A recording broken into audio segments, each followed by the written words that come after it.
সূর্যলা এবং ধ্রুবকুণ্ডু এদের কিছু গড়ে উঠবে, এগুলো মানুষের কম।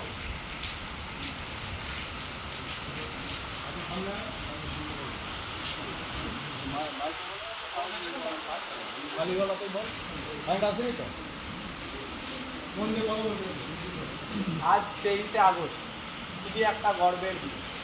আজ ভারত গড়েছিল এমন এক ইতিহাস যে কোটি কোটি মানুষের স্বপ্ন নিয়ে চাঁদের দক্ষিণ মেরু ছুঁয়েছিল আমাদের এই ভারতবর্ষ।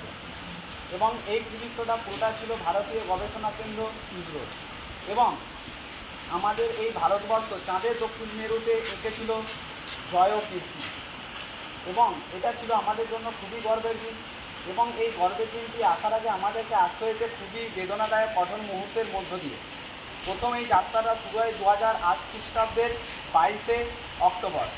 সেটা ছিল প্রথম চন্দ্র অভিযান, চন্দ্রযান 1, যার প্রধান উদ্দেশ্য ছিল চাঁদের মাটিতে বা চাঁদেতে কোনো জলের সন্ধান পাওয়া যায় কিনা। এবং এটা ছিল এক ধরনের বিশেষ অনুসন্ধান যার মাধ্যমে পরবর্তী চন্দ্রযানটিকে চাঁদেতে পাঠানো যায়। কিন্তু সেটা কিছুটা হলেও সফল পায়। কিন্তু সবথেকে বেশি কঠোর মুহূর্তটা আসে 2019 খ্রিস্টাব্দে, যখন চন্দ্রযান 2 চাঁদের মাটিতে ঠিক ল্যান্ড করবার সময় হাওয়ার সাথে মেল খাওয়াতে না পেরে হঠাৎ সেটা ক্র্যাশ করে যায়। ফলে আমাদের বিজ্ঞানীরা খুবই চিন্তিত হয়ে যান, কিন্তু তারা দেয়ালে পিঠ থেকে যেতে দেননি। তারা আবার 4 বছরের মধ্যে ঘুরে দাঁড়িয়ে ওঠে এবং চন্দ্রযান 3কে লঞ্চ করে সফলভাবে বেঙ্গালুরু শ্রীহরিকোটায় অবস্থিত সতীশ ধাওয়ান স্পেস সেন্টার থেকে। 14 জুলাই 2023 খ্রিস্টাব্দে 14 জুলাই 2023 খ্রিস্টাব্দে এই সতীশ ধাওয়ান স্পেস সেন্টার থেকে LVM-3 রকেটের বুকে চড়ে আমাদের ভারতে এই তৈরি চন্দ্রযান 3-এর স্যাটেলাইট এবং স্পেস ক্রাফটটি উড়ে যায় চাঁদের উদ্দেশ্যে। 1.5 মাসের ব্যবধানে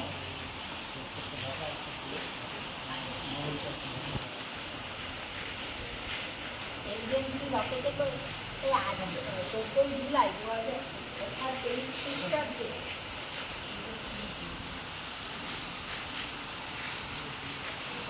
14 জুলাই 2023 খ্রিস্টাব্দে LVM-3 রকেটের বুকে করে ভারতেই তৈরি স্পেসক্রাফটটি উড়ে যায় চন্দ্রের উদ্দেশ্যে। মাত্র 1.5 মাসের ব্যবধানে 2023 খ্রিস্টাব্দের 23শে আগস্ট তথা আজকের দিনে চন্দ্রপৃষ্ঠে চন্দ্রযান 3-এর ল্যান্ডার আর বিক্রম সফলভাবে অবতরণ করে, যা আমাদের ভারতীয়দের জন্য একটি গর্বের বিষয়।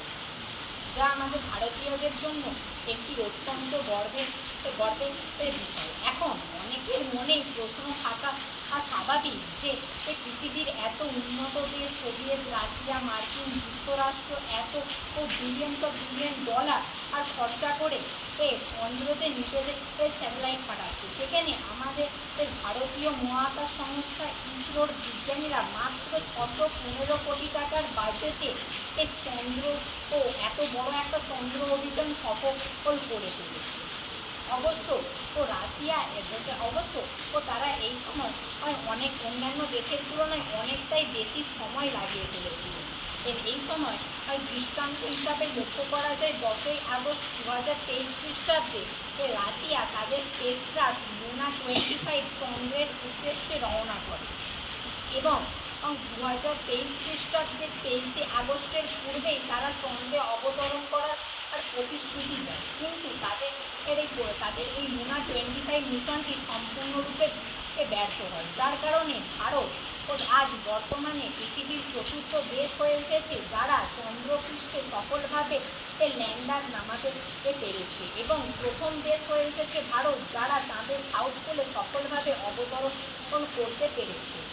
এখানে ইসরো জ্বালানি এবং খরচ উভয়ই বাঁচানোর জন্য এক ধরনের বিশেষ কৌশল অবলম্বন করে, যাকে আমরা স্লিংশট টেকনিক অথবা গ্র্যাভিটি অ্যাসিস্ট ম্যানুভার সিস্টেম বলতে পারি। এখানে পৃথিবী তার কেন্দ্রের দিকে যে কোনো বস্তুকে মাধ্যাকর্ষণ বল বা অভিকর্ষ বলের দ্বারা আকর্ষণ করে। সেভাবে এই LVM-3 রকেটের দ্বারা প্রথমে আমাদের যে স্যাটেলাইটটিকে পৃথিবীর অরবিটে প্রবেশ করানো হয়। তারপর পৃথিবী তার অভিকর্ষ বলের দরুন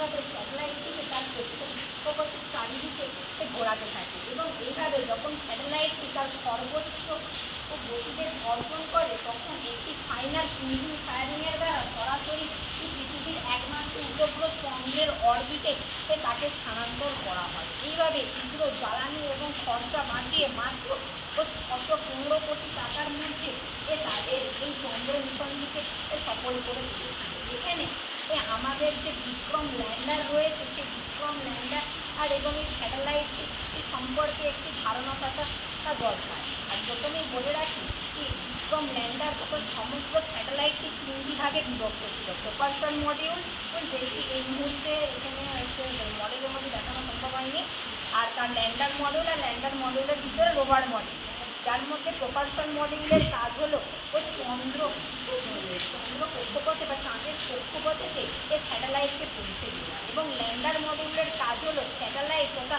স্যাটেলাইটকে বিচ্ছিন্ন হয়ে গিয়ে রোভারকে এই চন্দ্রপৃষ্ঠে সেফলি ল্যান্ড করানো, এবং পরবর্তী ক্ষেত্রে রোভারের কাজ হলো চন্দ্রপৃষ্ঠে নেমে চন্দ্রপৃষ্ঠের মাটি এবং জলবায়ু সম্পর্কে একটা ধারণা জন্মানো এবং সমুদ্র ক্ষেত্রে নানা ধরনের তথ্য সংগ্রহ করে গবেষণা করা।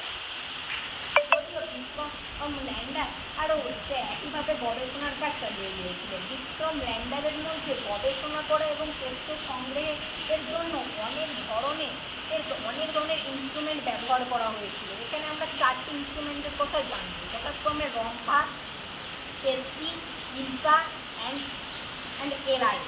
এখানে যে রম্ভা নামক ইনস্ট্রুমেন্টটি সেটা চন্দ্রপৃষ্ঠে কোনো